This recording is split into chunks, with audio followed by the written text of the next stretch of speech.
प्रभावी व्यक्तित्व का मालिक बनने के लिए पहला काम कीजिए, अपनी ओर से हमेशा दूसरों के साथ विनम्रता से, शालीनता से पेश आइए।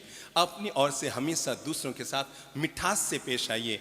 हमारे घर पर कोई मेहमान आया है, बैठे मत रहिए, खड़े होइए, सम्मान से दरवाजे तक लेने जाइए, उसको चाय पानी नाश्ता कराइए। जब वो वापस जाए तो उसे सम्मानपूर्वक घर के बाहर तक पहुंचाइए। और तो और जो घर के लोग भी हैं ना, उनके साथ भी बहुत विनम्रता और सदास्यता से पेश आइए। मैं तो हमेशा एक बात कहा करता हूं, मेहमान को हमेशा भगवान समझो। क्या करो?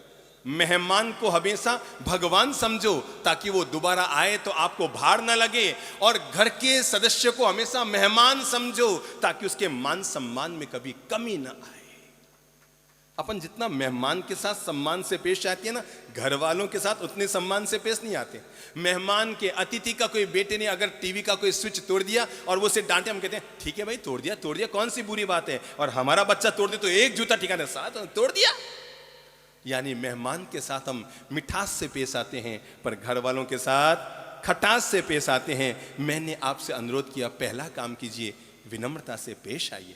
अपने पति के साथ भी, अपनी पत्नी के साथ भी, अपने बच्चों के साथ भी, अपने माता पिता के साथ भी, अपने परिजनों के साथ भी, सबके साथ बहुत सम्मान से, बहुत प्रेम से, बहुत आनंद से पेश आइए। याद रखिएगा, आपकी पहचान अच्छी बातों से नहीं, आपकी पहचान उन अच्छे कर्मों से होनी चाहिए, जिसके कारण दूसरों के दिलों में आपके लिए जगह बने। अच्छी बातें तो वे लोग भी कर लिया करते हैं जो बुरा जीवन जिया करते हैं। अच्छी बातें वे लोग भी कर लिया करते हैं जो बुरा जीवन जिया करते हैं। अच्छी बातों से अपने जीवन की पहचान मत बनाइए। जब भी आप अपनी पहचान बनाना चाहते हैं, अच्छे कर्म और क्रियाओं से बनाइए।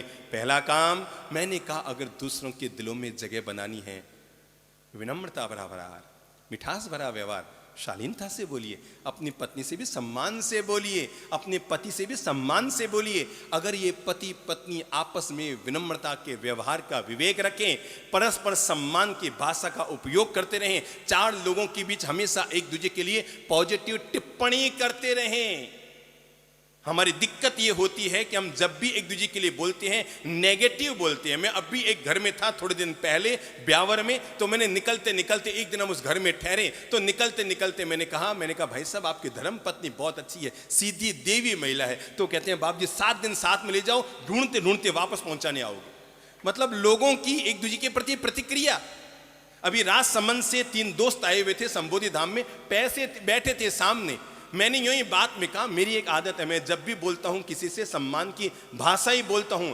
छोटे से छोटे व्यक्ति को भी प्रोत्साहन दो, ताकि एक दिन वो बड़ा हो सके, एक दिन वो अच्छा जीवन जी सके। बुरे से बुरे आदमी में भी गुण देखने की कोशिश करो। तो मैंने यूं ही बैठे बैठे कह दिया तीनों दोस्तों से, इधर उनकी पत्नियां बैठी थी, इधर वो बैठे थे। मैंने कहा भाई साहब, आपकी धर्मपत्नियां बहुत अच्छी है, देवी महिला है। तो बेटे तीनों तपाक से बोल पड़े, साहब देवी तो है, पर एक दुर्गा है, एक चामुंडा है, एक काली है। अरे आपको क्या मालूम ये देवियां कैसी है? मैं चौंक गया। मैंने कहा यार, इंसान जिंदगी जी कैसे रहा है। रवाना होने लगे। मैंने सोचा बात को मिठास में तब्दील कर दूं। तो रवाना होते होते मैंने बहनों से कहा, मैंने कहा बहनों, आपके पति तो बहुत अच्छे हैं, देव हैं, सब देव। तो सारी कहती हैं काहे के देव हैं, सब नागराज है, नागराज।